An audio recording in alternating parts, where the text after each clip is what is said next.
الصلاة والسلام عليك يا حبيب الله. الصلاة والسلام عليك يا شفيع المذنبين. الصلاة والسلام عليك يا رحمة للعالمين.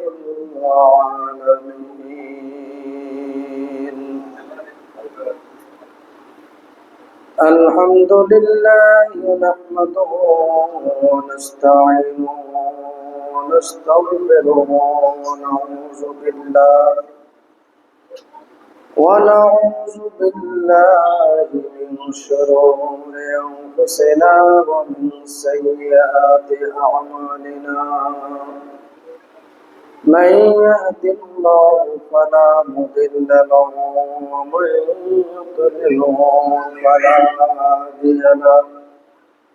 ونشهد أن لا إله إلا الله وحده لا شريك له. ونشهد أن سيدنا وحبيبنا ومولانا محمد صلى الله تعالى عليه وعلى آله وبارك وسلم. أرسله بالحق بشيرا ونذيرا وداعيا إلى الله بإذنه وسراجا وقمرا منيرا. أما بعد فقد قال الله تعالى في كلامه المجيد وفرقانه الحميد. أعوذ بالله من الشيطان الرجيم. بسم الله الرحمن الرحيم. وما أرسلناك إلا رحمة للعالمين.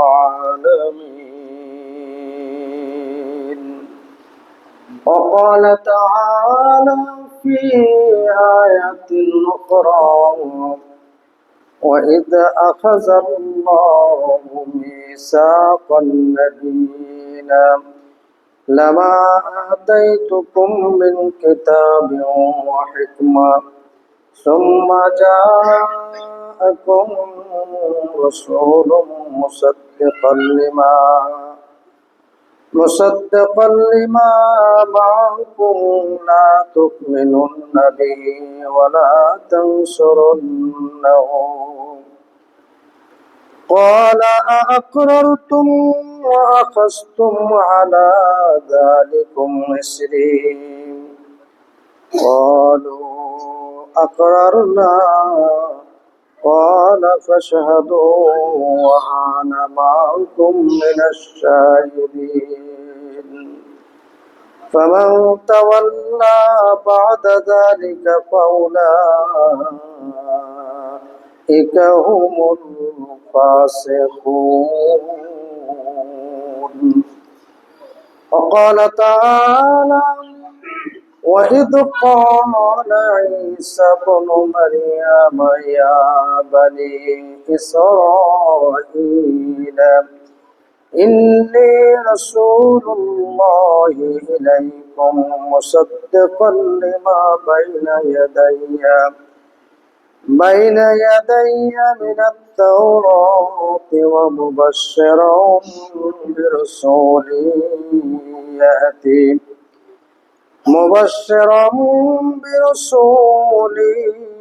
يأتي من بعدي اسمه أحمد. وقال تعالى في آية أخرى: ربنا وابعث فيهم رسولا منهم يتلو عليهم آياتك ويعلمهم الكتاب والحكمة ويزكيهم إنك أنت العزيز الحكيم. وقال رسول الله صلى الله تعالى عليه وعلى آله وبارك وسلم: أنا ولدت مختونا ولم يعصوتي. وقال تعالى في شان حبيبه ومحبوبه ومعشوقه: إن الله وملائكته يصلون على النبي يا أيها الذين آمنوا صلوا عليه وسلموا تسليما. اللهم صل على سيدنا مولانا محمد وعلى آل سيدنا سيد الكونين ختم المرسلين آخر عمد بود فقر الأولين. اللهم صل على سيدنا مولانا محمد وعلى آل سيدنا शरीअत तरीक़त तमामी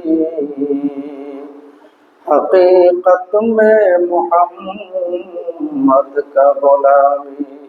अल्लाहुम्मा सल्ले अला सय्यिदिना मौलाना मुहम्मद वअला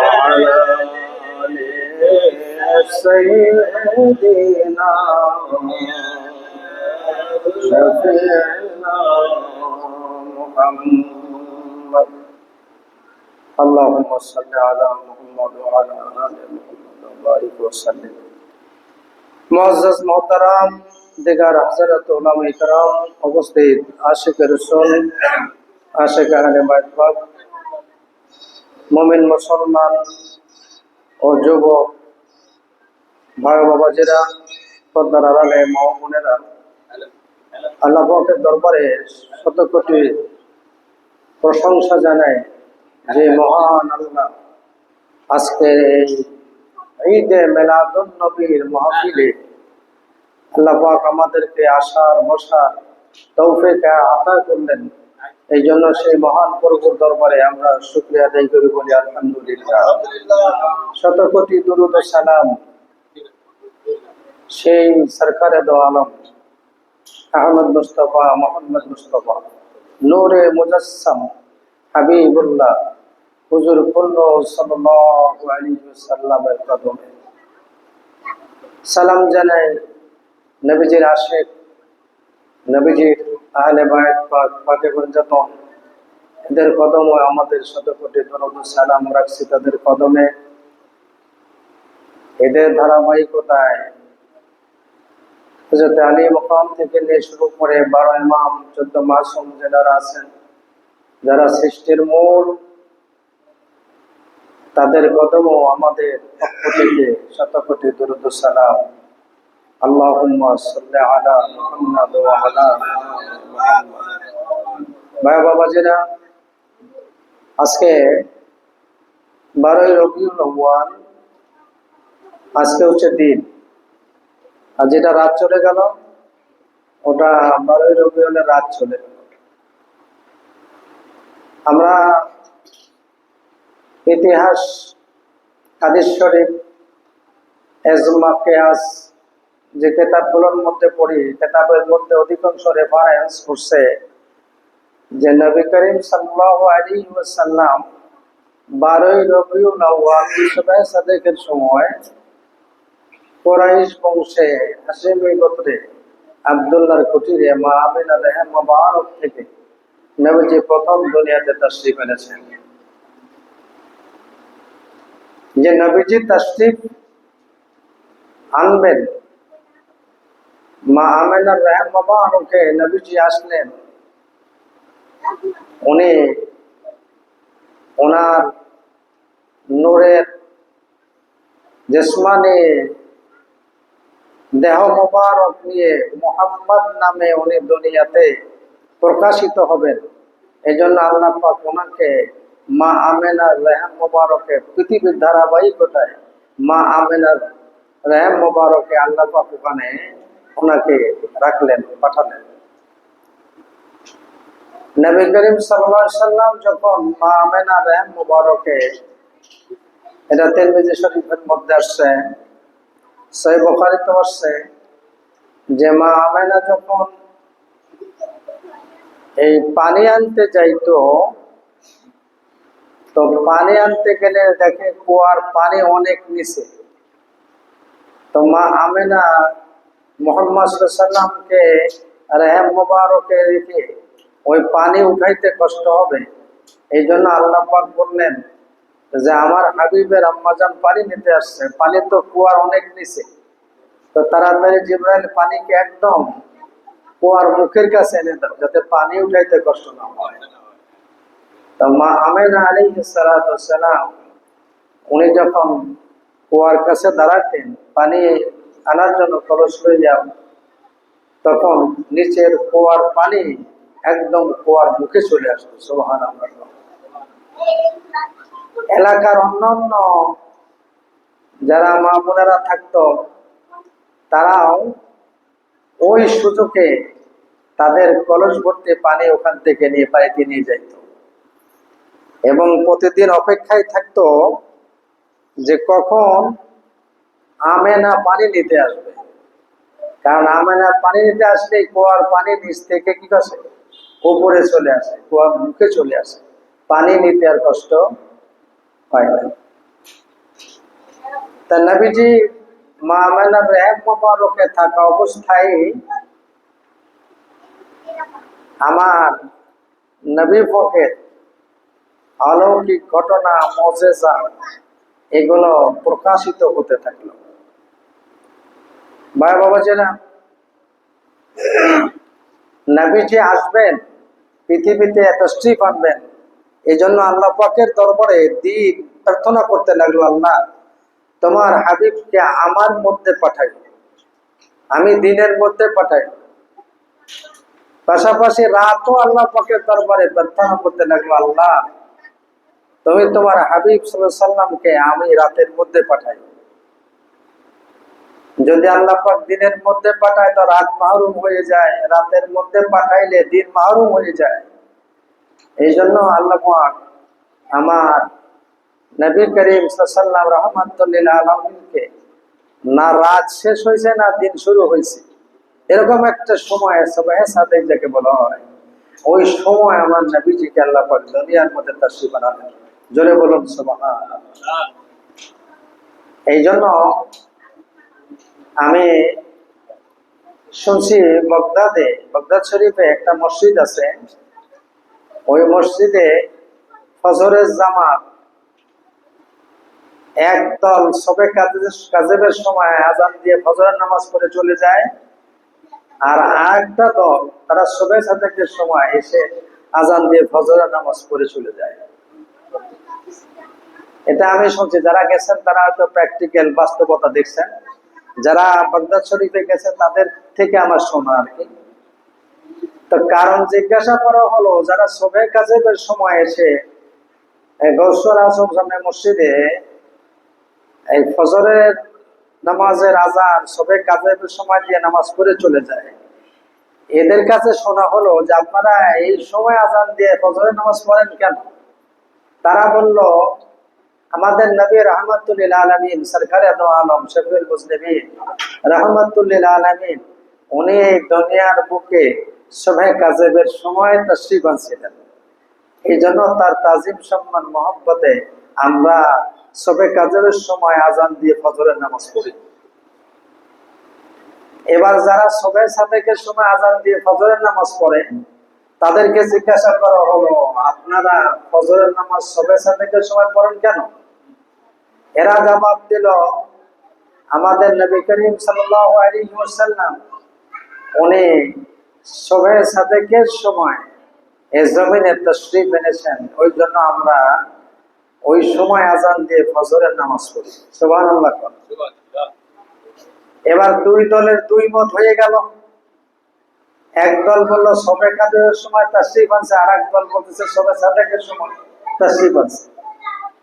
এখন দুই দলের একত্র করে একটা সমাধান আসলো। কি সমাধান?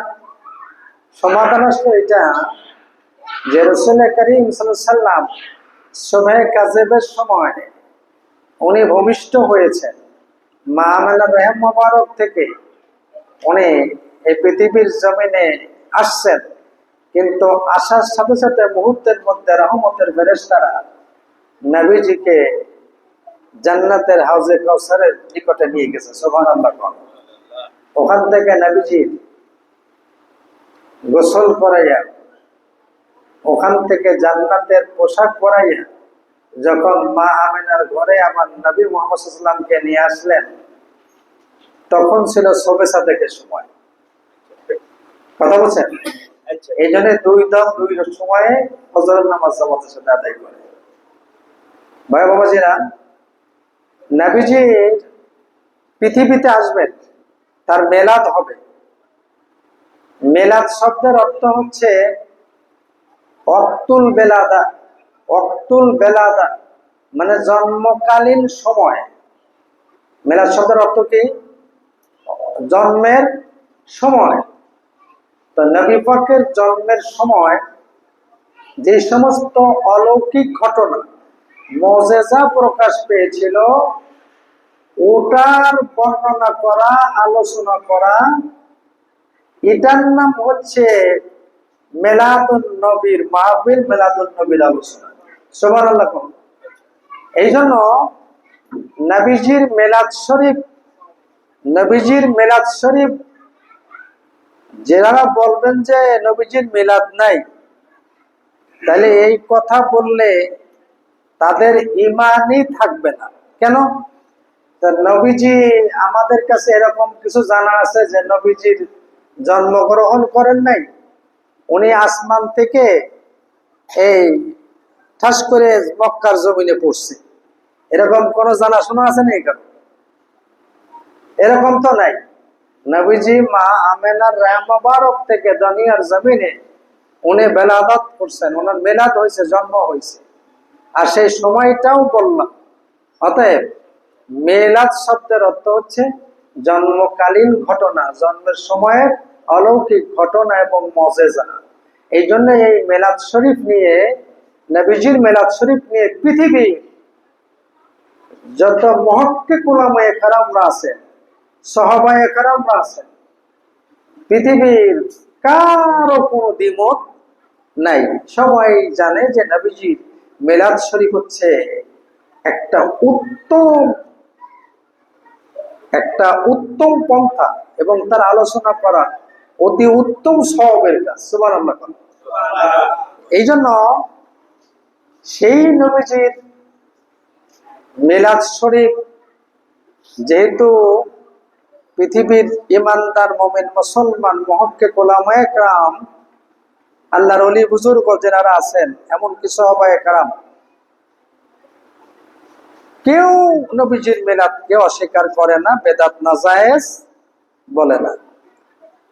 তাহলে এই মুহূর্তে আমাদের মধ্যে যারা নবীজির মিলাদকে নাজায়েজ এবং বেদাত বলবে, তাহলে এটা তার মিথ্যা কথা।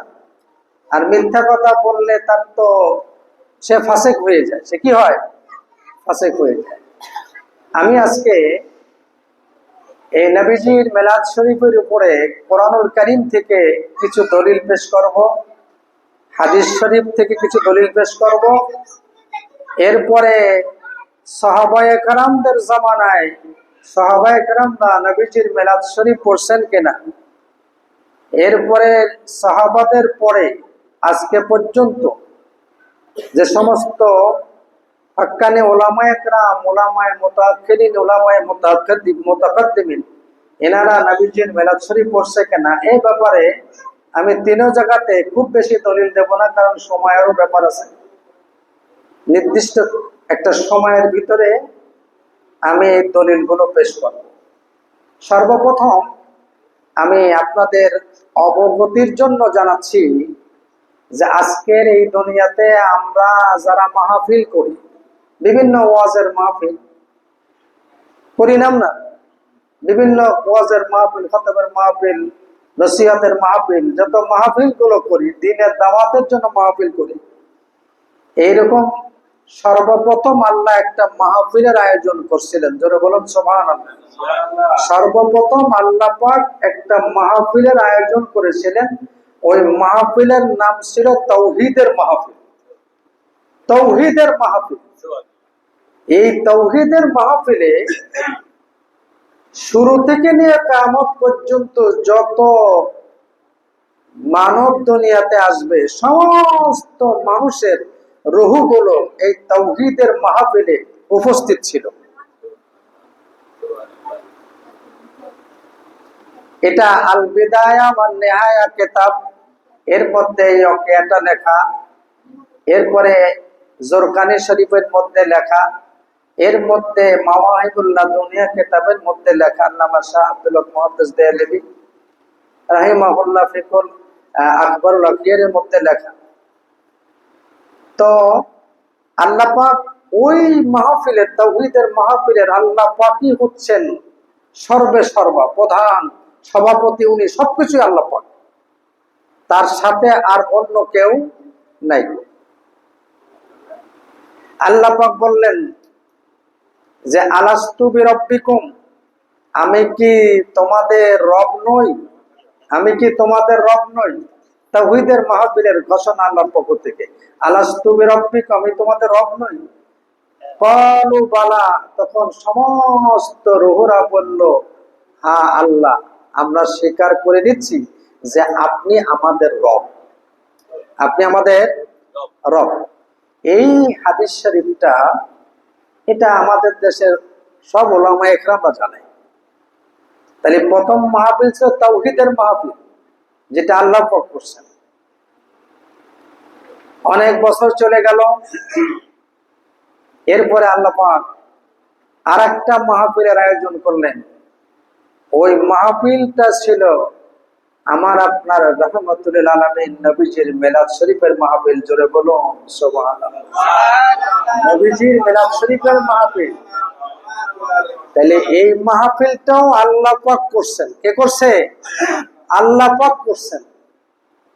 তাহলে যেই মিলাদ শরীফের মাহফিল আল্লাহ পাক করে, ওইটাকে বেদাত না জায়েজ বললে ঈমান থাকার কথা? হ্যাঁ, আল্লাহর খাতায় তো বান্দা হিসেবে নাম থাকার কথা না। কথা বুঝতেছেন?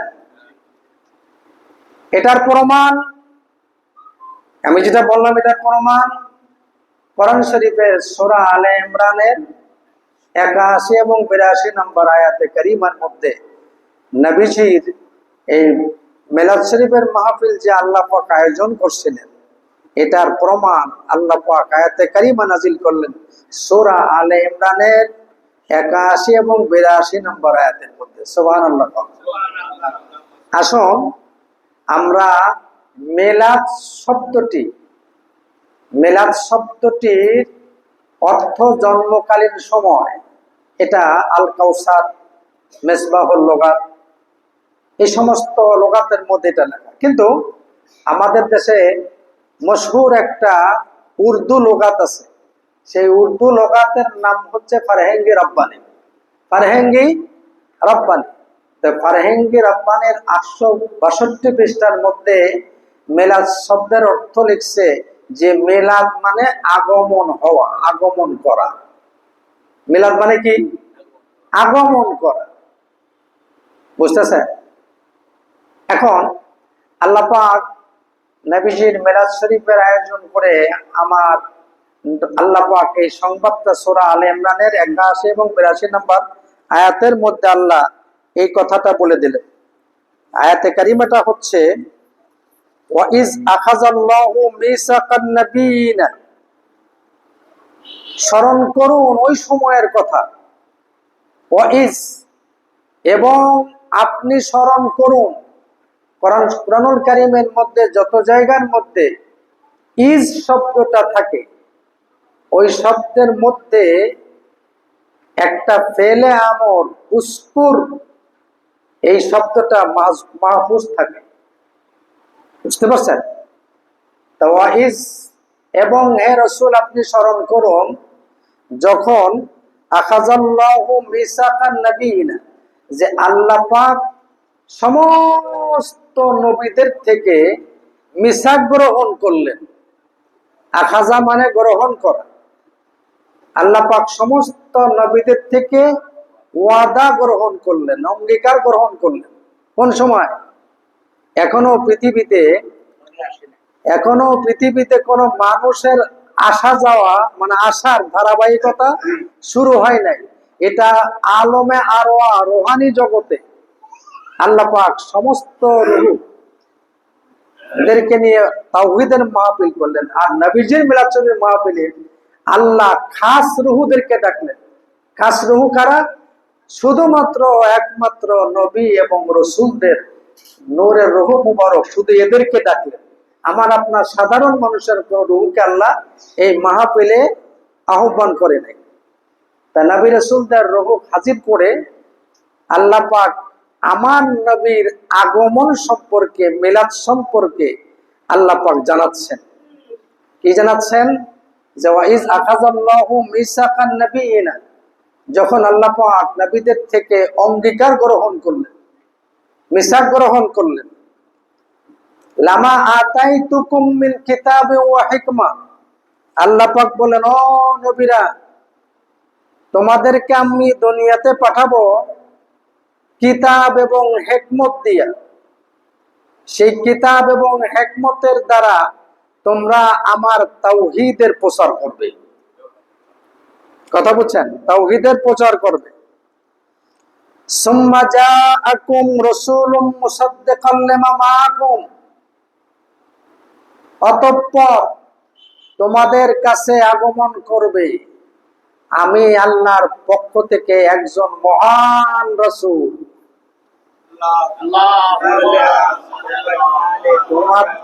তোমাদের কাছে সুম্মা জাআকুম রাসূলুম মুসাদ্দিকাল লিমা, তোমাদের কাছে আমি আল্লাহর পক্ষ থেকে একজন মহান রাসূল আগমন করবে। এই যে ফারহিঙ্গে রব্বানিতে মিলাদ মানে আগমন করা। তাহলে নবীজির মিলাদের কথা আল্লাহ জানাচ্ছেন রুহু জগতে একদম খাস নবী রাসূলদের মাহফিলকে ডেকে তাদেরকে জানাচ্ছেন নবীজির মিলাদ শরীফ হচ্ছে মুসাদ্দিকাল লিমা মাআকুম, আর তিনি সত্যায়ন করবেন, সাইন করবেন যে তোমাদের নবুয়ত এবং তোমাদের কিতাব এটা সব আল্লাহর পক্ষ থেকে তোমাদেরকে দেওয়া হয়েছে, এর উপরে উনি সত্যায়ন করবেন, মুসাদ্দিক করবেন, সত্যায়ন করবেন। আল্লাহ পাক বললেন এরকম কোন সময় তোমাদের কাছে যদি আমার নবী মুহাম্মদুর রাসূলুল্লাহ আগমন করে বসে, লা তুমিনুন্না বিহি ওয়া লা তানসুরুন্নাহু, তাহলে অবশ্যই তুমি এবং তোমার উম্মতেরা, তোমরা এবং তোমার উম্মতেরা আমার মহান রাসূলের উপরে ঈমান আনয়ন করবে। লা তুমিনুন্না বিহি, আমার মহান রাসূলের উপরে কি আনবে? ঈমান আনয়ন করবে। তাহলে ওনার ঈমানদার ছিল না? কি বলেন আপনারা? আল্লাহ যে বললো লা তুমিনুন্না বিহি, অবশ্যই আমার রাসূলের, মহান রাসূলের উপরে ঈমান আনবে। তাহলে ওনারা কি ওই সময় ঈমান ছাড়া ছিল? না, ঈমান ছাড়া ছিল না, ঈমান সহই ছিল। কিন্তু আমার নবীর আনুগত্যকে মেনে নেওয়া, আমার নবী যে সমস্ত নবীদের নবী, সমস্ত নবীদের নবী, সমস্ত রসুলদের রসুল। এই কারণে সবাই আমার রসুলের হাতে বায়াত গ্রহণ করে ঈমান আনবে। লা তুমিনুন নবী, নবী সহ এবং তার উম্মত সহ।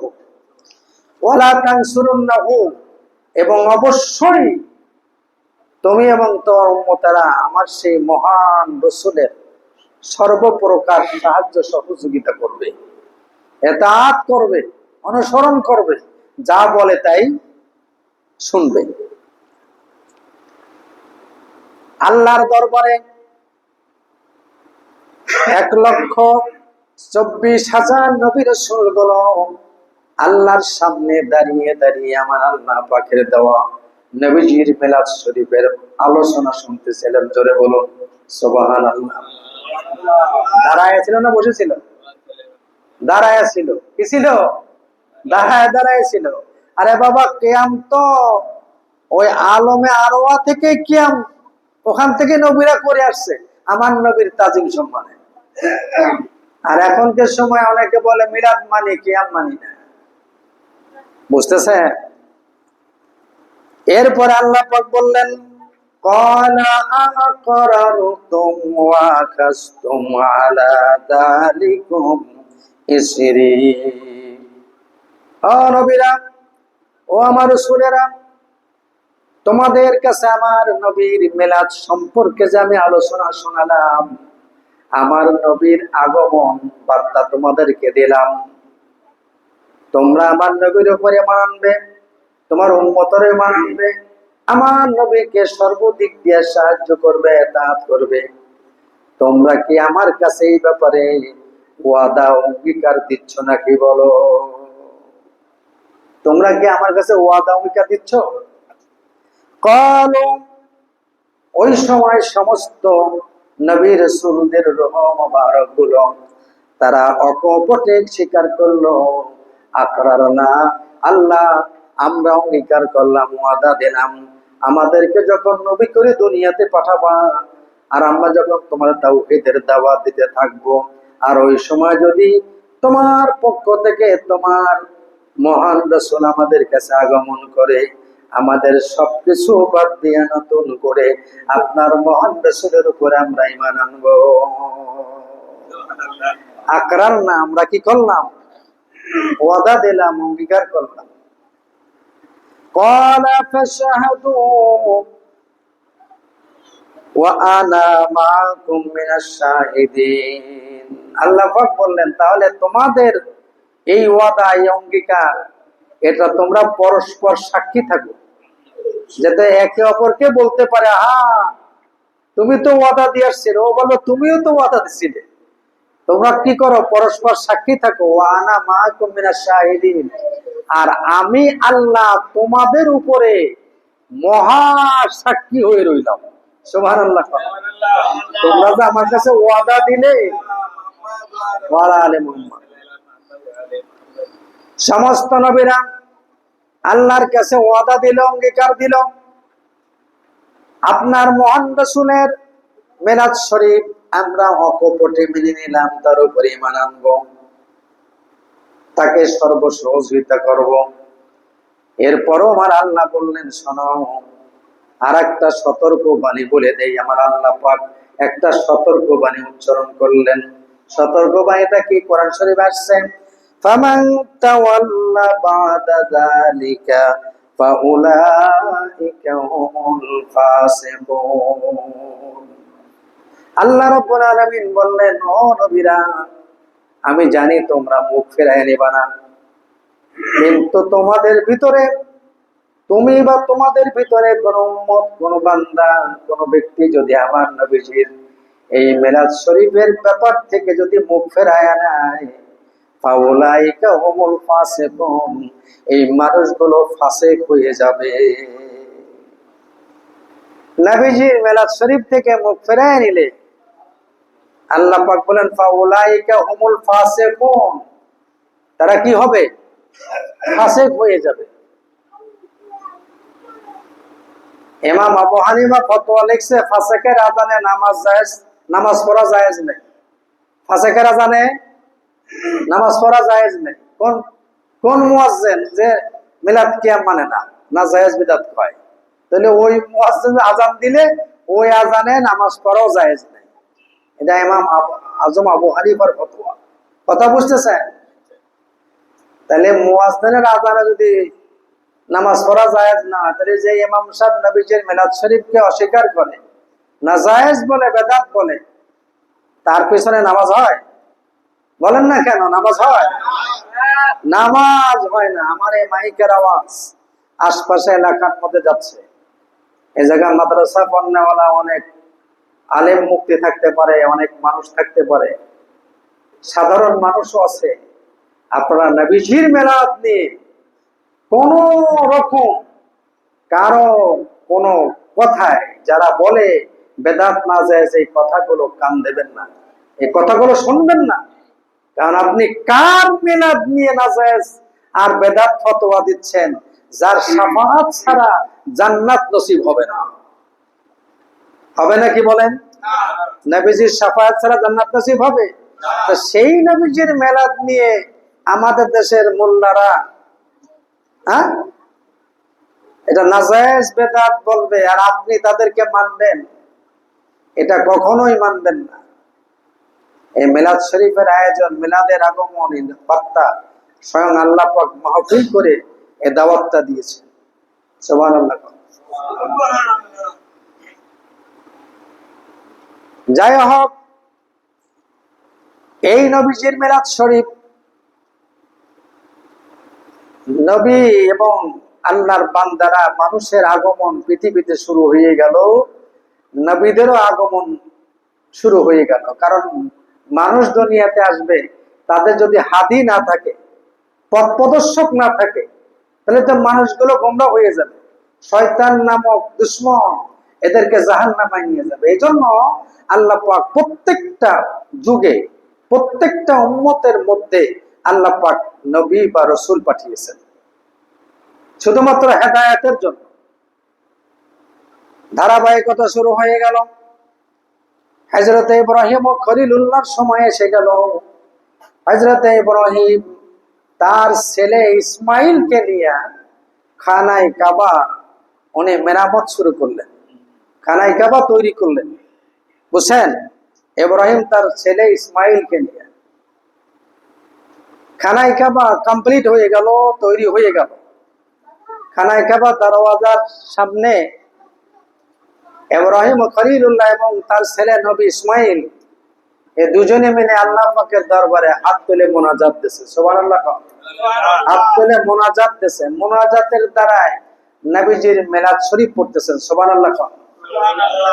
তো ইব্রাহিম ও খলিলুল্লাহ উনিও নবীজির মিলাদ শরীফ পড়ছেন, তাও খানায় কাবার সামনে মোনাজাতের মাধ্যমে। হযরত ইব্রাহিম ও খলিলুল্লাহ মোনাজাতের ভিতরে বলতেছেন, রব্বানা ওয়াবআস ফীহিম রাসূলাম মিনহুম, হে আমাদের পরওয়ার, হে আমাদের প্রতিপালক, রব্বানা, হে আমাদের রব, ওয়াবআস ফীহিম রাসূলাম মিনহুম, আপনি যে মহান রাসূল আমাদের কাছে পাঠাবেন, আপনার মহান রাসূলের মিলাদ হবে, আগমন হবে। আল্লাহ গো, সেই মহান রাসূল আমি ইব্রাহিমের বংশের মধ্যে পাঠাইও, আমি ইব্রাহিমের বংশের মধ্যে পাঠাই, আমার আওলাদের মধ্যে পাঠাই। বুঝতেছেন? উনি কি করবেন? ইয়াতলু আলাইহিম আয়াতিকা, তিনি আমার যুররিয়াত, আমার বংশধরদের এবং আমার বংশধরদের অনুসারীদের কাছে তোমার এই কিতাব তেলাওয়াত করে করে শোনাবে, তেলাওয়াত করে করে শোনাবে। ওয়ায়ুআল্লিমুহুমুল কিতাবা ওয়াল হিকমা, আর আমার আওলাদ আর আওলাদের অনুসারী যারা মুমিন মুসলমান থাকবে, এদেরকে আপনার সেই মহান রাসূল হিকমত এবং ইলম কি করবে? তাদেরকে শিক্ষা দেবে। ওয়ায়ুযাক্কিহিম, আর তিনি তাদেরকে পুত পবিত্র করবেন। তাহলে আমাদের পুত পবিত্র আসলে রসুল করবেন। কে করবেন? ইব্রাহিম আলাইহিস সালামের মোনাজাতের মধ্যে যেই প্রার্থনা করছিল, ওই প্রার্থনাটা আল্লাহ পাক কোরআন শরীফে একটা আয়াতে কারিমা নাজিল করার মাধ্যমে এই সমস্ত মানুষকে আল্লাহ জানাই দিলেন। ওয়ায়ুযাক্কিহিম, সেই মহান রাসূল সবাইকে কি করবেন?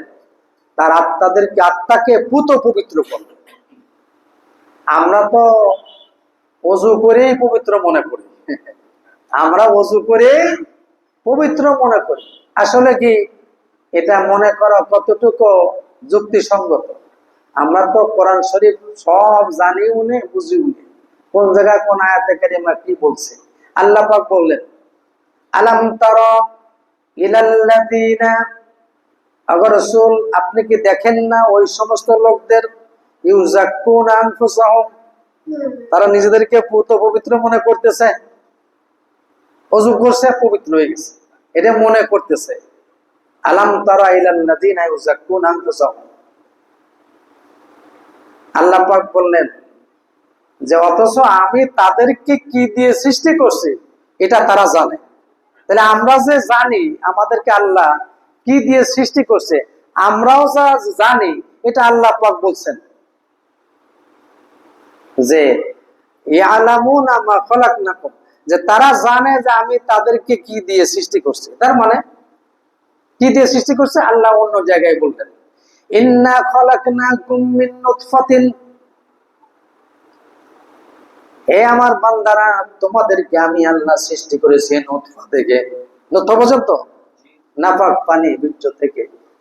ইন্না খালাকনাকুম মিন নুতফাতিন, দেখেন কোরআনুল কারীমের মধ্যে মানুষের মেলাদের কথা আল্লাহ বর্ণনা করতেছেন। ইন্না খালাকনাকুম মিন নুতফাতিন সুম্মা মিন আলাকাতিন, এরপরে ওটা রক্তপিণ্ড হইছে, রক্তপিণ্ড। সুম্মা মিন মুদগাতিন, এরপরে রক্তপিণ্ড থেকে গোশতের টুকরা হইছে, এইভাবে হাড্ডি হইছে, এইভাবে তার দেহের অঙ্গ প্রত্যঙ্গ সব যখন পরিপূর্ণ হইছে, হওয়ার পরে আল্লাহ বললেন নুখরিজুকুম তিফলা, আমি তোমাদেরকে শিশু বাচ্চা করে তোমাদেরকে দুনিয়ায় ভূমিষ্ঠ করাইছি। নুখরিজুকুম তিফলা, আমি তোমাদেরকে শিশু করে দুনিয়াতে তোমাদেরকে বের করে নিয়ে আসছি। বুঝতেছেন? তাহলে বান্দারা জানে আমাদের বান্দাদের কি দিয়ে সৃষ্টি। তার মানে নাপাক নুতফা দিয়ে, ওখান থেকে রক্ত হয়েছে, পিণ্ডলি হয়েছে, তার সেখান থেকে গোশতের টুকরা হয়েছে, এখান থেকে দেহের সব কিছু হয়েছে। তো নাপাক তো সব জায়গায় লেগে আছে। তাহলে ওযু করে আমরা কিভাবে বলি যে আমরা পাক হয়ে গেছি? এটা আমাদের যারা কি বলে ফতোয়ার কিতাব লিখছে, মাসলা মাসাইল কিতাব লিখছে, ওযু করার বিধান যারা লিখছেন, হাদিস শরীফের মধ্যে আসছে, এগুলো আমরা ওযু করি, কিন্তু ওযু করলেই পাক হয়ে যায়। আল্লাহ পাক বললেন আলাম তারা ইলাল্লাযীনা ইউযাক্কুনা আনফুসাহুম। যাই হোক, আল্লাহ পাক আর এক জায়গায় বললেন আলাম নাখলুকুম মিন মাইন মাহিন, আমি কি তোমাদেরকে সৃষ্টি করি নাই নাপাক পচা গান্দিগি থেকে? বুঝতেছেন? নাপাক পচা দুর্গন্ধ পানি থেকে আমি কি তোমাদের সৃষ্টি করি নাই? তার মানে ওই রকম নাপাক দুর্গন্ধ একটা পানি থেকে আল্লাহ আমাদের সৃষ্টি করছে। তা আমাদের সৃষ্টি করছে, আমাদের ভিতরে যারা ওযু করে, গোসল করে, নামাজ পড়ে, ইবাদত বন্দেগী করতেছে, এরা কি আশা করে আল্লাহ পাক তাও বলতেছে, আইয়াতমাউ কুল্লু ইমরিইম মিনহুম আইয়াদখুলা জান্নাতা নাঈম। আল্লাহ পাক বলতেছে এরা আবার ওযু গোসল করে, ইবাদত বন্দেগী করে, এরা আবার জান্নাতে নাঈম, শান্তির নিবাস জান্নাতে তাদের ঢোকানো হবে, এই আশায় করে বসে আছে। আইয়াতমাউ, তারা কামনা করে বসে আছে, আইয়াদখুলা, যে ঢোকানো হবে, ফি জান্নাতের নাঈম, হ্যাঁ জান্নাতে নাঈমে, জান্নাতে তাদেরকে ঢোকানো হবে আশা করে বসে আছে। আল্লাহ বলেন কাল্লা, কখনোই তারা জান্নাতে ঢুকতে পারবে না, কখনোই তারা জান্নাতে ঢুকতে পারবে না। তাহলে উপায় কি? নাপাক বীর্য থেকে আমার আপনার সৃষ্টি, আর সেইটা দিয়ে আমরা জান্নাতের আশা করতেছি, পুত পবিত্র মনে করতেছি, জান্নাতে যাওয়ার আশা করতেছি। আর আল্লাহ বলেন কাল্লা, কখনই তারা জান্নাতে যেতে পারবে না। তাহলে আল্লাহর কথা শুনবো না কি বলবো, আল্লাহদের কথা শুনবো? আল্লাহর কথা শুনবো। তাহলে রসুল পাকের কাছে জিজ্ঞাসা করো, ইয়া রাসূলুল্লাহ, তাহলে আমাদের উপায়টা কি? আমরা তো সবাই নাপাক পানি থেকে সৃষ্টি, আমাদের পাক হওয়ার উপায়টা কি?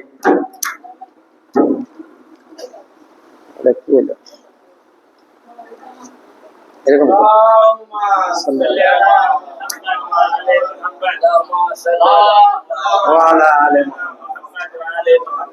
যাই হোক, কোরআন শরীফের মধ্যে এর উপায়টা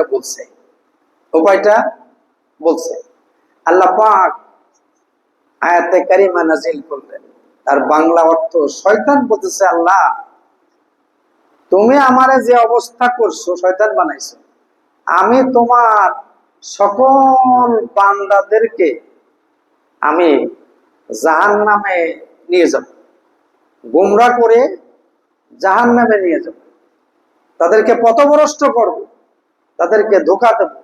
আমি সিরাতাল মুস্তাকিমের রাস্তার মাঝখানে দাঁড়ায় থাকবো, আর আমি তাদের সিরাতাল মুস্তাকিমে যেতেই দেব না।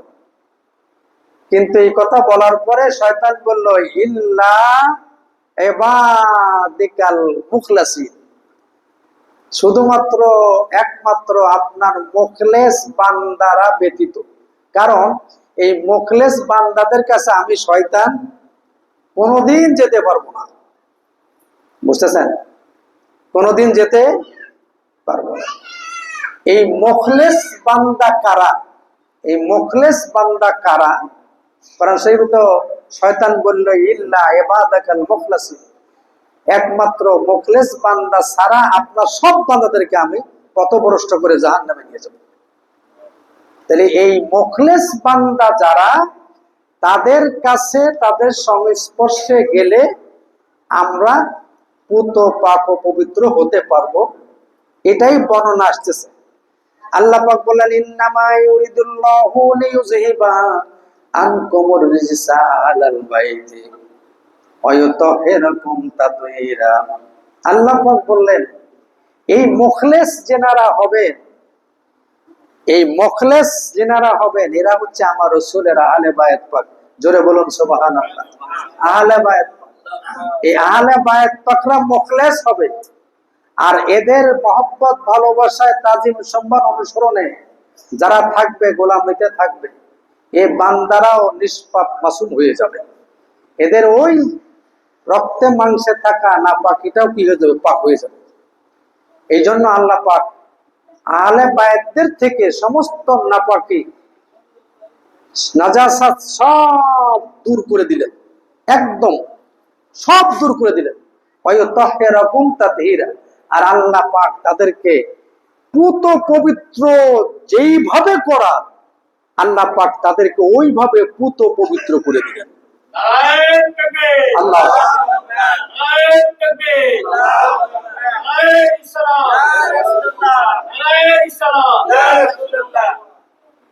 আহলে বায়াত পাকের কথা কোরআন শরীফে আছে, এটাও জানাই দিলাম যে আমরা যে আহলে বায়াত পাকের কথা বলি, কথা শুনি, এটা আমরা নিজেরা বলি না, এটা কোরআন শরীফের মধ্যে আসছে।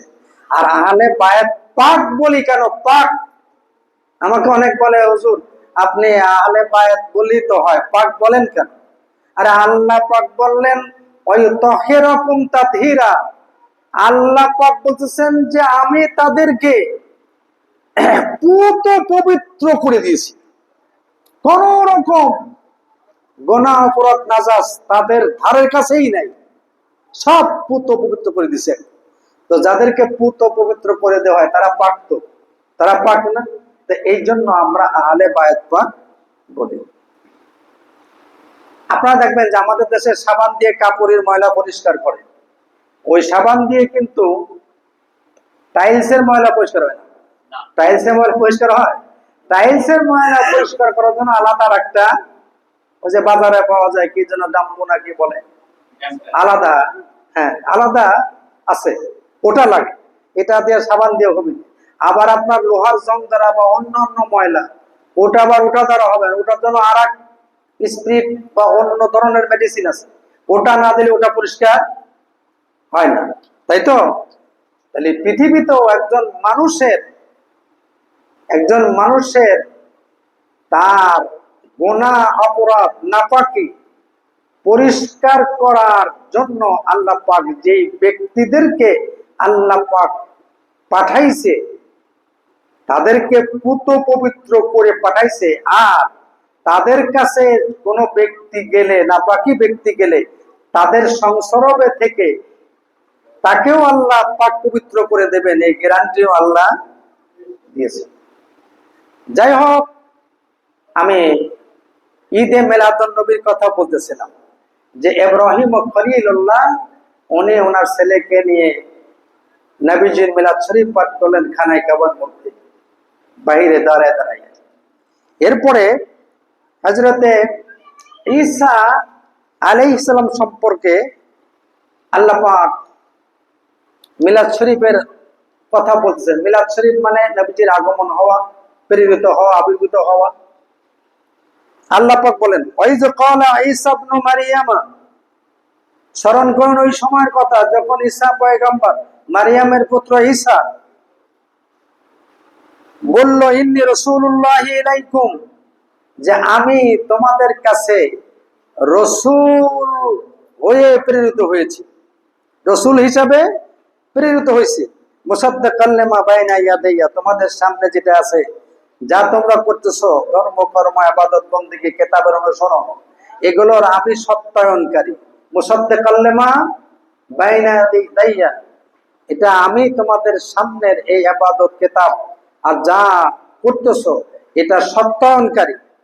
মিনাত তাওরাত, তাওরাতের অনুসরণের মাধ্যমে। এরপরে ঈসা আলাইহিস সালাম বললেন, আল্লাহ পাক তার আয়াতে কারিমার মাধ্যমে ঈসা নবীর প্রার্থনাটা, কথাটা আল্লাহ জানাচ্ছেন। ওয়া মুবাশশিরাম বিরাসূলিয়াতি, ঈসা আলাইহিস সালাম আমার নবীজির শুভাগমনের, মিলাদ শরীফের কথা ঈসা নবী তার উম্মতদেরকে ডেকে জমায়েত করে আমার নবীজির শুভাগমনের সংবাদ দিচ্ছেন। জোরে বলুন সুবহানাল্লাহ।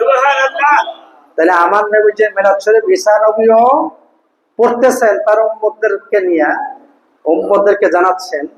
এটা কোরআন শরীফে।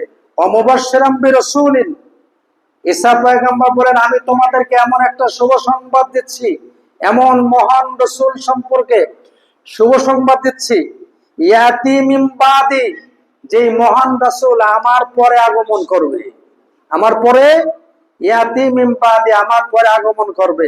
ইসমুহু আহমদ, ওনার নাম হবে আহমদ। ওনার নাম কি হবে? আহমদ।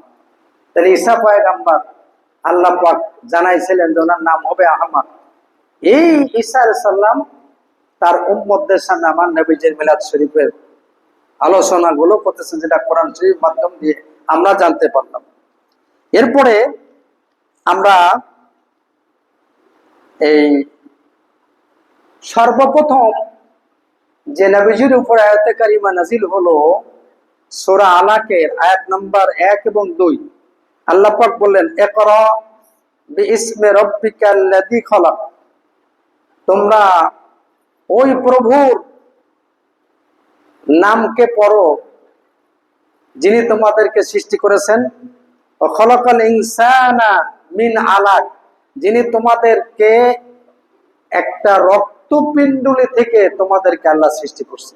রক্তপিণ্ড, আলাকাতান, কথা বলছেন। তাহলে কোরআন শরীফের মধ্যে নবীজির মিলাদের কথা, কোরআন শরীফের মধ্যে এরকম বেশ অনেক আয়াতে কারিমার মধ্যে নবীজির মিলাদের কথা বলা হয়েছে। আসলে ঈদে মিলাদুন নবীর কথা কোথায় আছে?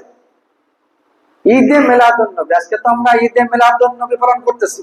আগে মিলাদ শরীফের কথাটা জানাইলাম, এখন ঈদে মিলাদুন নবী, আজকে যে আমরা ঈদে মিলাদুন নবীর উদযাপন করতেছি, এটা আমরা কোথায় পাইলাম? এটা কোরআনুল কারীমের সূরা ইউনূসের 58 নম্বর আয়াত। কত নম্বর আয়াত? 58 নম্বর আয়াত। আল্লাহ পাক বলতেছেন, কুল বিফাদলিল্লাহি ওয়া বিরহমাতিহি ফাবিযালিকা ফালইফরাহু হুয়া খায়রুম মিম্মা ইয়াজমাউন। চিৎকার মেরে বলুন সুবহানাল্লাহ। আল্লাহ পাক বললেন, কুল, হে নবী আপনি বলুন,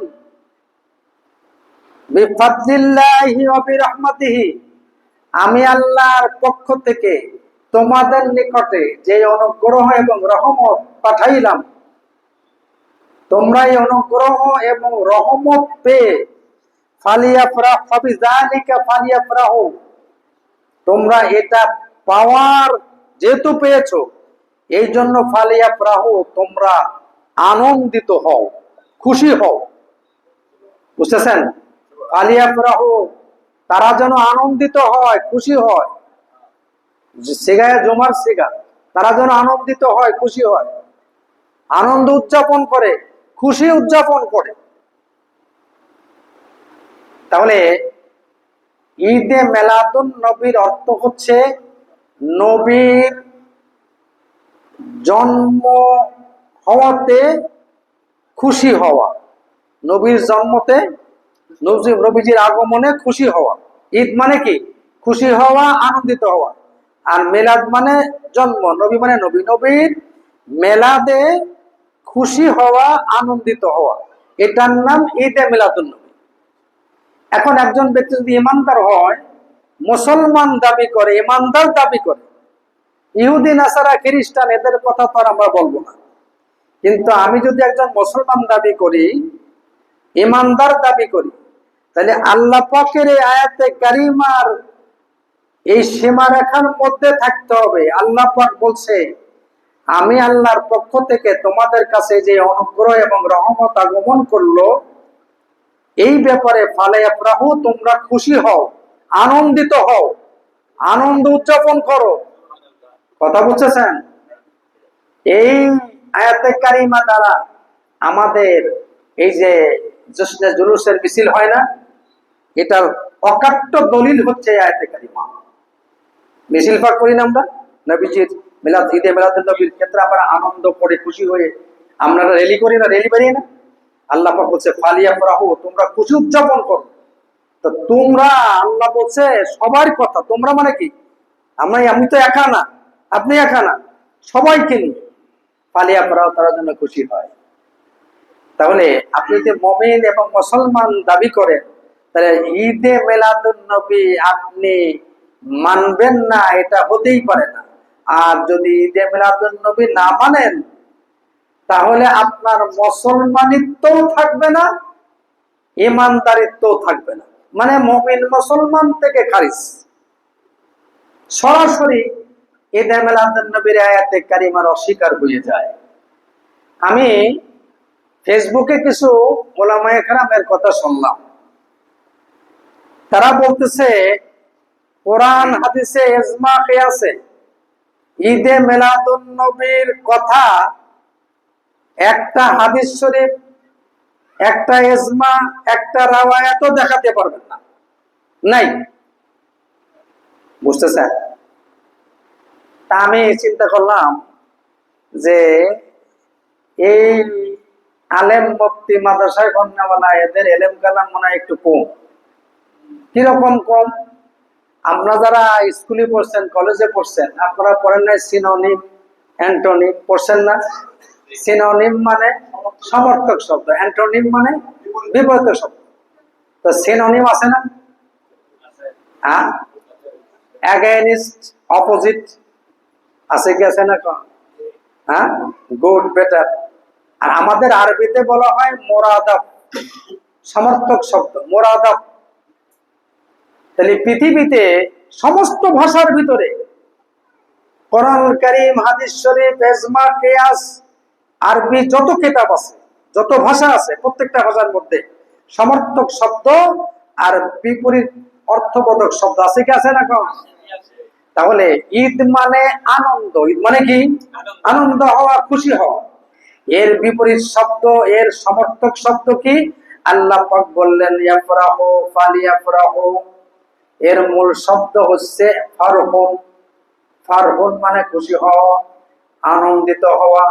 ফারহুন মানে খুশি হওয়া, আনন্দিত হওয়া। ঈদ মানে খুশি হওয়া, আনন্দিত হওয়া। তাহলে ঈদের সিনোনিম হচ্ছে ফারহুন, ঈদের মুরাদাফ হচ্ছে ফারহুন, ঈদের সমর্থক শব্দ হচ্ছে কি ফারহুন। বুঝতেছেন? এরা নাকি খুঁজেই পায় না যে ঈদে মিলাদুন নবী নেই। বুঝতেছেন? ঈদে মিলাদুন নবী নেই। ভাই বাবাজিরা, তাহলে আমরা সমর্থক শব্দ দ্বারা আল্লাহ পাক বুঝাইলেন যে ঈদ মানে যে আনন্দ। আমি যে ফালাইয়া প্রভু করছি, এই ফারহুনটাও আনন্দ, একই শব্দ। শব্দ দুইটা, অর্থ এক। এরপরে ঈদের আর একটা সমর্থক শব্দ আছে, সেটা হচ্ছে আসরু বা আল মাসরু, আনন্দিত হওয়া। একটা শব্দ দুই তিনটাও সমর্থক শব্দ থাকতে পারে। তাহলে এদের এই সমর্থক শব্দ সম্পর্কে হয়তো জানা আছে, বলার সময় ভুলে গেছে। যাই হোক, আমাদের আলোচনার মাধ্যম দিয়ে যদি তারা ঠিক হয় আলহামদুলিল্লাহ ভালো। তো ঈদে মিলাদুন নবী, নবীজির আগমনে খুশি হওয়া, একজন মুমিন মুসলমান যারা দাবি করে তারা নবীজির আগমনে খুশি অবশ্যই হবে এবং হয় এবং হয়েছে, তাই তো? আমরা যারা এই মাহফিলে আছি, আমরা নবীজির আগমনে খুশি না বেজার? খুশি। কায়নাতের সবাই খুশি, তবে একটা গ্রুপ খুশি না। একটা গ্রুপ, শয়তান, খুব দুঃখ কষ্ট পাইছে। তিনটে সময়ের মধ্যে একটা সময় ছিল যখন নবীজি মিলাদ শরীফ হয়েছে, আগমন হয়েছে। ওই সময় শয়তান আবু কুবাইস পাহাড়ে চিৎকার মেরে কান্দাকাটি করছিল, দুঃখে শোকে, এবং বলতেছিল আমি এটা মানিনি। তা নবীজির মিলাদ হয়ে গেল, আগমন হয়ে গেছে, এরা তো রদ করা কোনো কায়দা নেই, অস্বীকার করার কায়দা নেই। শয়তান কয়টা মানিনি, শয়তান কি কয় ওটা আমি মানিনি, ওটা মুহাম্মাদের জন্ম হয়েছে, নবী রাসূলের জন্ম হয়নি। নাউজুবিল্লাহ কম। তাহলে আমাদের যারা সেই শয়তানপন্থী, শয়তানের অনুসারী যে ব্যক্তিরা আছে, এরা ঈদে মিলাদুন নবীকে নাজায়েজ বলবে। আমরা এই ধরনের মানুষের অনুসরণ করব না। কথা বলছেন? আমরা কোনো তর্ক বাহাসেও যাব না, আমরা কোনো তর্ক বাহাসে যাব না। আমরা বিনা যুক্তিতে, বিনা দলিলে নবীজির আগমনে আমরা খুশি। কোনো যুক্তিও লাগবে না, দলিলও লাগবে না, শুধুমাত্র কোরআনুল কারীমে এই যুক্তি এবং দলিল দিলাম।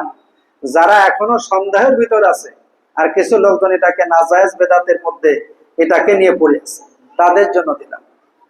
বুঝতেছেন? আসুন আমরা হাদিস শরীফের মধ্যে যাই। সাহাবায়ে কেরামরা জিজ্ঞাসা করলেন, সহিহ মুসলিম শরীফের হাদিস। আমাদের দেশে 6খানা প্রসিদ্ধ হাদিসের কিতাব আছে, 6খানা। কথা বলছেন? তার মধ্যে একটা হচ্ছে মুসলিম শরীফ।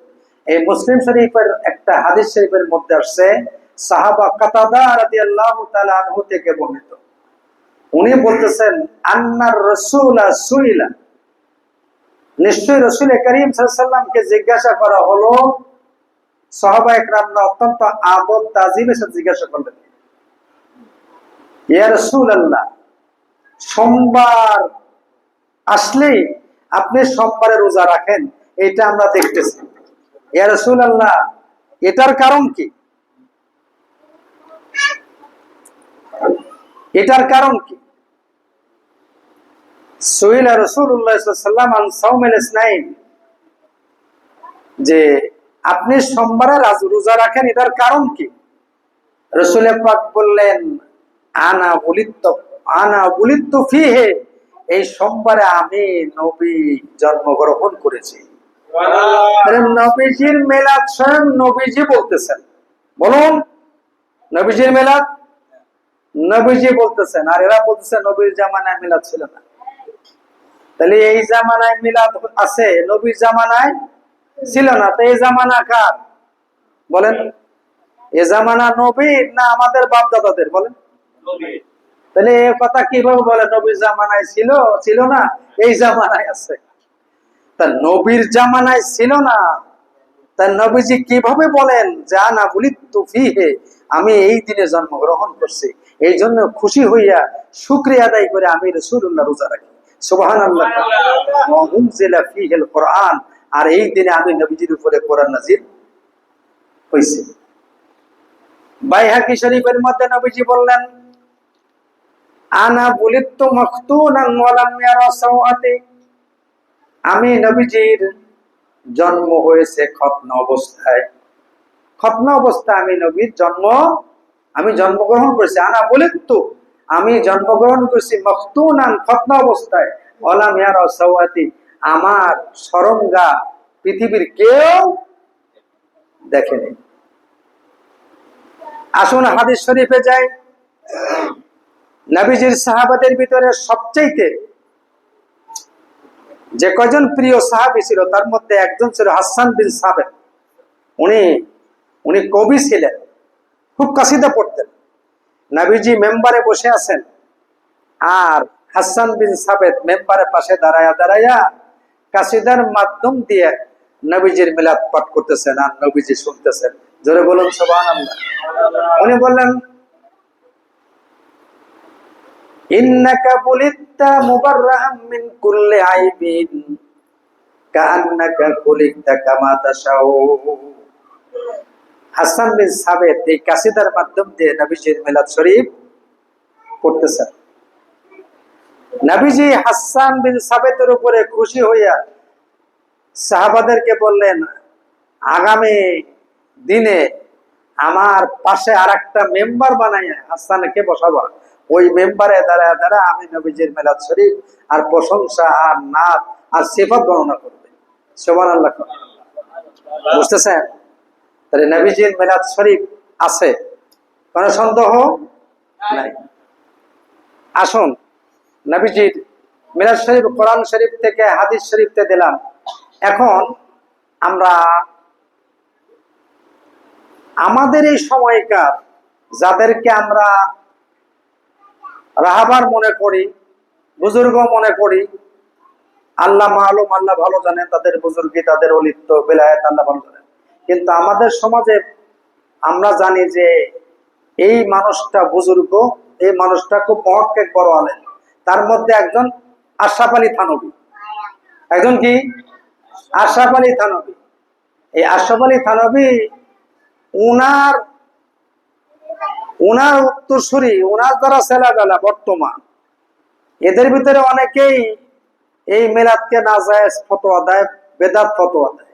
উনি ওনার এমদাদুল ফতোয়া কিতাব লেখা, আশরাফ আলী থানভীর নিজের লেখা, ওই কিতাবের মধ্যে 226 পৃষ্ঠার মধ্যে 65 পৃষ্ঠার মধ্যে এমদাদুল ফতোয়া কিতাবে লিখছে ওয়াল ইহতিফালু আলা বিলাদাতি শরীফা ইন কানা খালিয়ান মিনাল বিদাতিল মুরাব্বাজা জায়েজুন বাল মানদুব।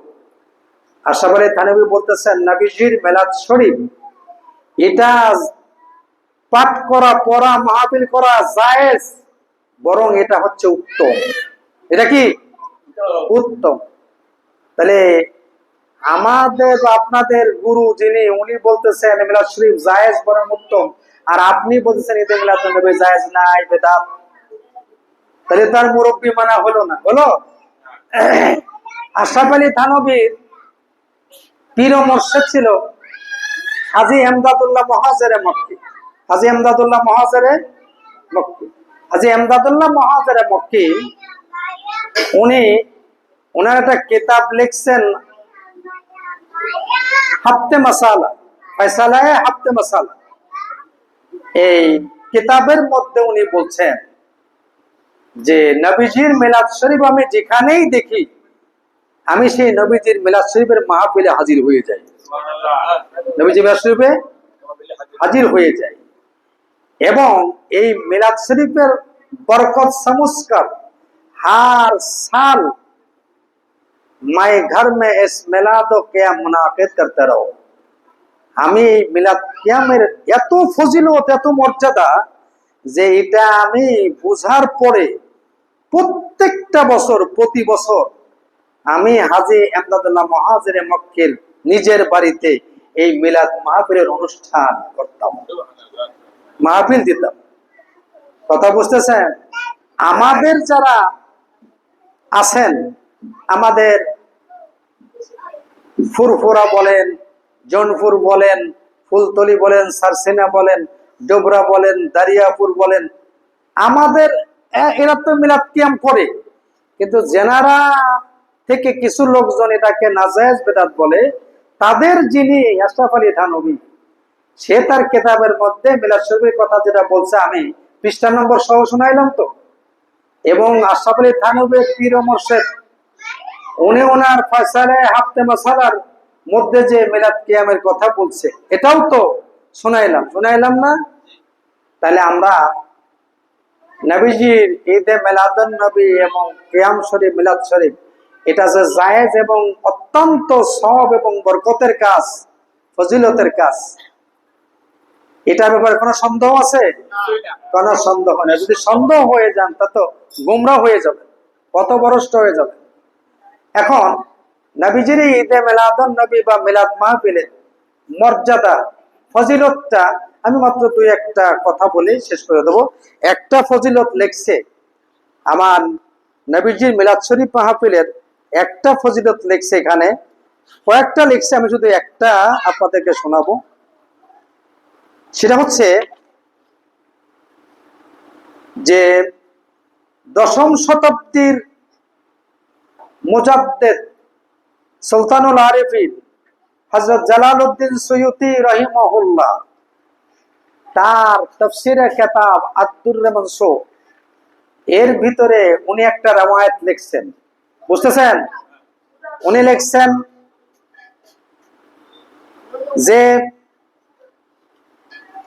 যে আল ইমামুল জালালউদ্দিন আস-সুয়ুতি কাদ্দাসাল্লাহু সিররুহু ওয়া নাওয়ারাহু যারিয়াহু ফি কিতাবিল মুসাম্মা আল ওয়াসাইলু ফি শারহি শামাইল, আল ওয়াসাইল ফি শারহি শামাইল কিতাবের মধ্যে লিখছেন, মা মিন বাইতিন আও মসজিদিন,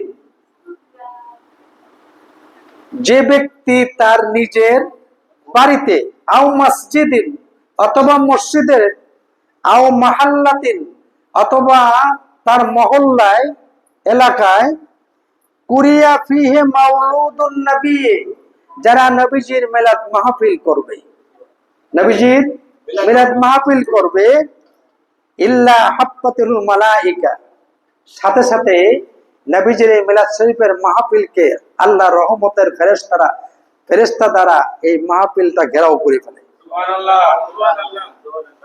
ওয়া নাযালাত সাকিনাত, আর আল্লাহর পক্ষ থেকে অবারিত সাকিনা, রহমত, শান্তি বর্ষিত হয়ে থাকে এই মাহফিলের উপরে। এরপরে বলছেন, সাল্লাতিল মালাইকাতু আলা আহলি যালিকাল মাকান, যে জিনারা মিলাদ শরীফ আয়োজন করলো বাড়িতে অথবা মসজিদে অথবা মহল্লায়, যে জায়গার মধ্যে নবীজির এই ঈদে মিলাদুন নবী মিলাদ অনুষ্ঠানটা মাহফিল করলো, এই মাহফিলের উপরে, মাহফিলে যারা আসলো, এই সবার জন্য ফেরেশতারা গুনাহ মাফের প্রার্থনা করতে থাকে। আল্লাহ পাকের দরবারে গুনাহ মাফের প্রার্থনা করতে থাকে। ওয়া আম্মাহুমুল্লাহু তাআলা বিরহমাত ওয়া রিদওয়ান, আর আল্লাহ পাক তাদের উপরে তার রহমত এবং তার রাজি খুশি দ্বারা তাদেরকে আবেষ্টন করে নেন। জোরে বলুন সুবহানাল্লাহ, সুবহানাল্লাহ। আল্লাহু আকবার, আল্লাহু আকবার, আলাইহিস সালাম, ইয়া রাসূলুল্লাহ, আলাইহিস সালাম, ইয়া রাসূলুল্লাহ। ওয়া আম্মাল মুতাওয়াফফুনা বিন নূর, ইয়ানি জিবরাইল ওয়া মিকাঈল ওয়া ইসরাফিল ওয়া আজরাইল আলাইহিমুস সালাম, ফাইন্নাহুম ইউসাল্লুন আলা মান কানা সাবাবান লিকিরাতে মাউলিদিন নবী সাল্লাল্লাহু আলাইহি ওয়াসাল্লাম। উনি বললেন যে জিবরাইল, মিকাঈল, ইসরাফিল, আজরাইল সহ রহমতের ফেরেশতা, এরা মিলাদ শরীফ যিনি করেছেন আর যারা এই মিলাদ শরীফে আগমন করেছে, উপস্থিত হয়েছে, সবার উপরে আল্লাহর পক্ষ থেকে মাগফিরাত কামনা করতে থাকে, ইউসাল্লুন, দুরূদ সালাম প্রেরণ করতে থাকে। এটা ইমাম জালালউদ্দিন সুয়ুতি বলছে, বুঝছেন? এরপরে হযরত আবু বকর প্রথম খলিফা নাকি? হ্যাঁ, সাহাবাদের সময় মিলাদ শরীফ ছিল না, অথচ সেই আবু বকর থেকে একটা রেওয়াত নেমাতুল কবরা কিতাবের মধ্যে লিখছে যে হযরত আবু বকর বলতেছেন যে মান করা মাউলিদান নবী সাল্লাল্লাহু আলাইহি ওয়াসাল্লাম ওয়া আনফাকা দিরহামান, যে ব্যক্তি নবীজির মিলাদ শরীফের আয়োজন করলো এবং একটা দেরহাম খরচ করলো, তো আবু বকর বললেন অহুয়া কানা রফিকি ফিল জান্নাহ, ও ব্যক্তি জান্নাতে আমি আবু বকরের সঙ্গী হয়ে যাবে। আমি আবু বকর কি হবে? সঙ্গী সাথী হয়ে যাবে। তাহলে আবু বকরের সাহাবার সময় মিলাদ ছিল না, তো উনি কথা বললেন কি করে? আসেন, নবী সাহাবা আবু দারদা, ওনার থেকে একটা রওয়ায়াত হাদিস শরীফ আছে। উনি বলেন যে আমি রাসূলের পাকের সাথে আসওয়াদ আমিরের বাড়িতে গেলাম, যাই দেখি আসওয়াদ আমির তার পরিবারের লোকজন এবং এলাকার আশপাশের লোকজনদেরকে নিয়ে নবীজির মিলাদ শরীফ পড়তেছেন। একরাউনা মাউলিদান নবী সাল্লাল্লাহু আলাইহি ওয়াসাল্লাম, নবীজির মিলাদ শরীফ পড়তেছেন। তো নবীজি এবং আমি মিলাদ শরীফের মাহফিলে ওখানে অবস্থান করলাম। মিলাদ শরীফ শেষ হয়ে গেল। নবীজি সবাইকে শুভ সংবাদ দিলেন যে আল্লাহ পাক আমাকে জানালেন যিনি মিলাদ শরীফের আয়োজন করছে এবং যারা উপস্থিত হয়েছে আল্লাহ পাক সকলের জন্য ফাতাহাল্লাহু লাহুম আবওয়াবার রাহমা, আল্লাহ পাকের সব রহমতের সবটা দরওয়াজা এদের জন্য খুলে দিয়েছেন। সুবহানাল্লাহ। ওয়ায়াস্তাগফিরুনাল মালায়েকা লাহুম, আর সব ফেরেশতারা তাদের গুনাহ মাফের জন্য আল্লাহর কাছে প্রার্থনা করতেছে। শুধু কি তাই, আল্লাহ পাক বললেন ওয়া হাল্লাত আলাইয়া শাফাআতি, আর তোমাদের জন্য আমি নবীর উপরে শাফাআত করা ওয়াজিব হয়ে গেল। সুবহানাল্লাহ। বুঝতেছেন? তাহলে নবীজির মিলাদের কথা সাহাবাদের থেকেও আসছে।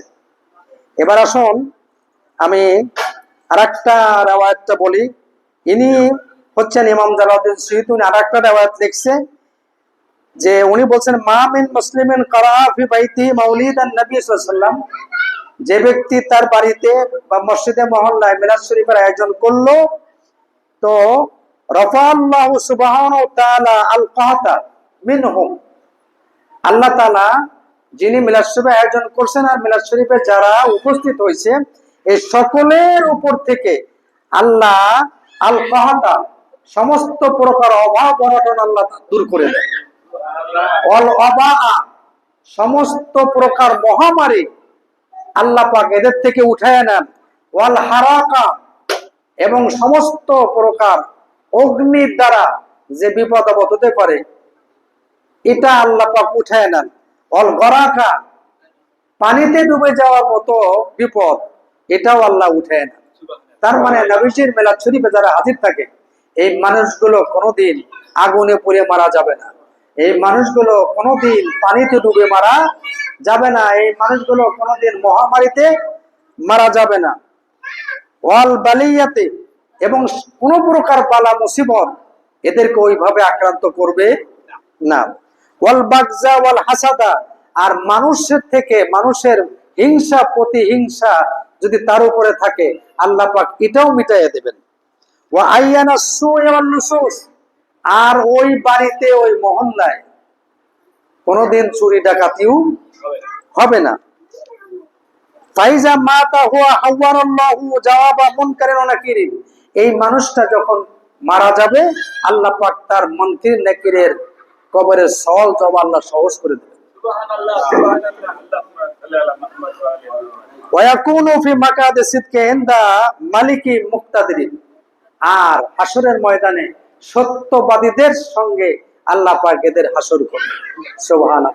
এইভাবে মিলাদ শরীফের মর্যাদা অনেক রওয়ায়াত উলামা ইকরাম থেকে, হাদিস শরীফ থেকে, কোরআন শরীফের মাধ্যম দিয়ে আমাদের কাছে অনেক রওয়ায়াত আছে, এটা সবাই জানে। আসলে আমরা যারা মানি, মানাটা বড় ব্যাপার নাকি বলেন? এই জন্য নবীজির মিলাদ শরীফ, বিশেষ করে ঈদে মিলাদুন নবী, নবীজির আগমনে নবীজির মিলাদ শরীফে আমরা সবাই খুশি। এবং অন্তত যারা মুমিন মুসলমান দাবি করে তাদেরও ঈদে মিলাদুন নবীর ব্যাপারে এক চুল পরিমাণ, 1 ইঞ্চি পরিমাণ কোন প্রকার নাজায়েজ বেদাতের ছোঁয়া বা কথা বলা আদৌ ঠিক না, উচিত না। এখন আমাদের মিলাদ মাহফিলে নবীজির হাজির হওয়া, হাজির থাকা নিয়ে একটা কথা আছে যে আপনারা কিয়াম করেন, নবীজির হাজির নাজের যান। তা আমরা নবীজির জন্য কিয়াম করি তাজিম, সম্মান, মহব্বত, ভালোবাসায়। নবীজি হাজির আছেন এই চিন্তা করে আমরা কিয়াম করি না। তবে নবীজি হাজির থাকতে পারেন, নবীজি মিলাদ মাহফিলে হাজির হতে পারেন, এই আকীদা আমাদের আছে। এটা অসম্ভব না, এটা অসম্ভব না। এই জন্য এই ইমাম গাজ্জালী রাহিমাহুল্লাহ উনি একটা রাওয়ায়াত লিখছেন। উনি লিখছেন ইন্নার রাসূলা আতা আল্লাহু খিয়ারান, আল্লাহ পাক রাসূলকে এই ইখতিয়ার দিয়েছেন, এই ক্ষমতা দিয়েছেন। কি ক্ষমতা? লি তাওয়াফিল আলামি মাআ আরওয়াহিস সাহাবা, তামাম পৃথিবী সাহাবাদেরকে সাথে নিয়ে নবীজি যেখানে খুশি, যেখানে উনি চান সেইখানে যাওয়ার ক্ষমতা, অনুমতি, ইখতিয়ার আল্লাহ পাক নবীকে দিয়ে দিয়েছেন। সুবহানাল্লাহ। ফাকাদ রাআ কাসীরুম মিনাল আউলিয়া, ইমাম গাজ্জালী বলতেছেন যে নবীজি অনেক মিলাদ শরীফের মাহফিলে, খাতমে কোরআনের মাহফিলে, কথা বুঝছেন, এই মাহফিলে নবীজি হাজির হয়েছেন, এরকম অনেক আল্লাহর ওলিরা নবীজিকে দেখছেন। সুবহানাল্লাহ। এটা ইমাম গাজ্জালী ইহইয়াউল উলুম কিতাবের মধ্যে এই riwayatটা লিখছে। আমরা নবীজির হাজির হতে পারে এই আকীদা আমাদের, হাজির আছেন এ কথা আমরা বলি না। আরে বাবা, নবীজির হাজির নাজির নিয়ে যদি কথা বলতে হয় তা আমাদের জবানটাই বন্ধ হয়ে যাবে। আল্লাহ পাক বলতেছেন আন-নবী ওয়া আওলা বিল মুমিনিনা মিন আনফুসিহিম, যে আমার নবী, তোমার নবী, আমি আল্লাহ তো বান্দার ঘাড়ের সাহারগের চাইতেও নিকটে থাকি। নাহানু আকরাবু ইলাইহি মিন হাবলিল ওয়ারিদ, কিন্তু আমার নবী কোথায় থাকে? আন-নবী ওয়া আওলা বিল মুমিনিনা মিন আনফুসিহিম, বলছে নবী তোমাদের জানের চাইতেও নিকটে থাকে। সুবহানাল্লাহ। নবী তোমাদের কি জানের চাইতেও নিকটে থাকে, আল্লাহ পাক বলতেছেন। তা যিনি আমাদের এত নিকটে থাকেন তার আবার হাজির নাজির নিয়ে কোনো প্রশ্ন করা দরকার আছে? চিন্তা করা দরকার আছে? কোনো চিন্তা করা দরকার নেই। নবীজি হাজির হতে পারেন এবং সেটা কত অল্প সময়ে, একদম মুহূর্তের ভিতরে। এই যে আপনারা সুলাইমানের আলাইহিস সালামের একটা গল্প শোনেন নাই? বারখিয়া, জিন বারখিয়া, চোখের পলকে পড়ার সাথে সাথে রানী বিলকিসের সিংহাসন সুলাইমানের দরবারে হাজির করলো না বিলকিসের, একদম চোখের পলকে। তা নবী জেনার আমাদের নবী সাল্লাল্লাহু গতি, এই যে কি পরিমাণ গতি আল্লাহ ওনাকে দিয়েছেন, ওনার নূরের গতি উপস্থিত হওয়ার ব্যাপারে যে কোনো জায়গায়, কায়নাতে যে কোনো জায়গায় চোখের পলকও তো লাগে না, এমন গতি দিয়েছে। এই জন্য একটা রাওয়ায়াত আসছে, সেটা হচ্ছে যে আল্লাহ পাক জিবরাইলকে বলেন, জিবরাইল এই একটা দুম্বা নাও, মিনা প্রান্তরে যাও, ইব্রাহিম খলিলুল্লাহর চাকুর নিচ থেকে ইসমাইলকে সরাইয়া দুম্বাকে তার নিচে বিছাইয়া দাও। তা জিবরাইল তো সপ্তম আসমানের উপরে সিদরাতুল মুনতাহা থেকে সামনে কোটি কোটি কোটি কোটি মাইল দূরে ওই জায়গায় আল্লাহ পাকের ওহির অপেক্ষায় থাকতো। তো ওহি নাজিল হয়ে গেল। এখন জিবরাইল চিন্তা করলো আমি দুম্বা নেব, আবার ওটা নিয়ে মিনা প্রান্তরে যাব, ইসমাইলকে সরাইয়া দুম্বা ইব্রাহিমের চাকুর নিচে দেব, আমি একটু দেখি তো মিনা প্রান্তরে ইব্রাহিম আর ইসমাইল কি অবস্থায় আছে। এত কোটি কোটি মাইল দূর থেকে জিবরাইল নজর করছে মিনা প্রান্তরে। মিনা প্রান্তরে নজর করে দেখে যে ইসমাইলকে বাঁধতেছেন যে শোয়াইয়া একদম রেডি প্রস্তুত করে, ইব্রাহিম চাকু হাতে লইয়া বিসমিল্লাহে আল্লাহু আকবার বলা হয়ে গেছে। বুঝতেছেন? তা আমাদের দেশে কুরবানি হয় বিসমিল্লাহে আল্লাহু আকবার বলার পরে কত সময় দেরি করে বলেন? সাথে সাথে তো কুরবানি দেয় না? জিবরাইল বলেন আমি নজর করে দেখলাম যে ইব্রাহিমের বিসমিল্লাহ আল্লাহু আকবার বলা হয়ে গেছে। আমি তো মহা চিন্তায় পড়ে গেলাম, এখন আমি দম্বা নেবো, মেরা প্রান্তরে যাবো, ওকে সরাবো। ইসমাইল সাল্লাম আপনার জিবরাইল নবীজির কাছে বলছে, রাসূলুল্লাহ আমার 600 রহমতের পাখার ডানা আমি প্রসার করে যখন সংকুচিত করলাম, তখন আমি দম্বা নিলাম, দম্বা নিয়ে আমি মিনা প্রান্তরে গেলাম। যাওয়ার পরে ইসমাইলকে সরাইয়া দিলাম, দিয়া দম্বাটাকে ইব্রাহিমের চাকুর নিচে রেডি করে প্রস্তুত করে দিলাম। প্রস্তুত করে দিয়ে আমি নজর করে দেখি ইব্রাহিমের চাকু এখনো আসতেছে। এটা আমাদের দিমাগে ধরবে এই গতি? বলেন না কেন? বাইতুল মুকাদ্দাসে রাসূল পাক নবীদেরকে 2 রাকাত নামাজ পড়ালেন এবং নবীদেরকে সাদর সম্ভাষণ জানিয়ে নবীজি বিদায় নিয়েছেন। সুম্মা উরিজা ইলা সামা, সুম্মা উরিজা বিনা ইলা সামা, মুসলিম শরীফের হাদিস। বাইতুল মুকাদ্দাস থেকে সোজাসুজি উপরে রাসূল রওনা দিলেন। আর নিচে থাকলে আদম, মুসা, সব নবীরা সালাতুন ইয়া রাসূলুল্লাহ, সালাতুন ইয়া হাবিবাল্লাহ, সালাম ইয়া হাবিবাল্লাহ, রাসূলকে সাদর সম্ভাষণ জানাচ্ছে। তাই তো হ্যাঁ, নবীজি প্রথম আসমানে যে কোরআন আসছে, কোরআন আনলে প্রথম আসমানের দরজা খুলে দিচ্ছে, কুরসির মধ্যে একজন লোক বসা থাকে। নবীজি জিজ্ঞাসা করে কুরসির মধ্যে কে বসা? যে আদম নবী। হেরে না বাইতুল মুকাদ্দাসে রেখে আসলাম। তা নবীজির মেরাজ আর বুরাকের গতি ছিল সেকেন্ডে কত জানেন তো? 1,86,000 মাইল। 1,86,000 মাইল ছিল সেকেন্ডে গতি।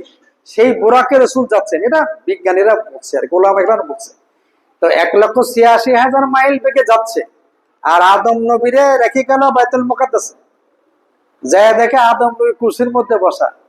তাহলে কোন ফাঁকে এই বুরাকের চাইতো বেশি গতি নিয়ে উনি চেয়ারের মধ্যে বসে রয়েছে। 6ষ্ঠ আসমানে দেখে মুসা নবী বসা। বুঝতেছেন? তাহলে যে আমার নবীর নূরে মুসা নবী তৈরি, আদম নবী তৈরি, তাদের যদি এরকম গতি হয় আর জিবরাইল ফেরেশতা যদি এরকম গতি হয়, তাহলে আমার নবীর গতি কত বলেন? চোখের পলকও লাগে না, তাম কায়নাত যে কোনো জায়গায় উনি উপস্থিত হতে পারেন, চলে যেতে পারেন। সুবহানাল্লাহ।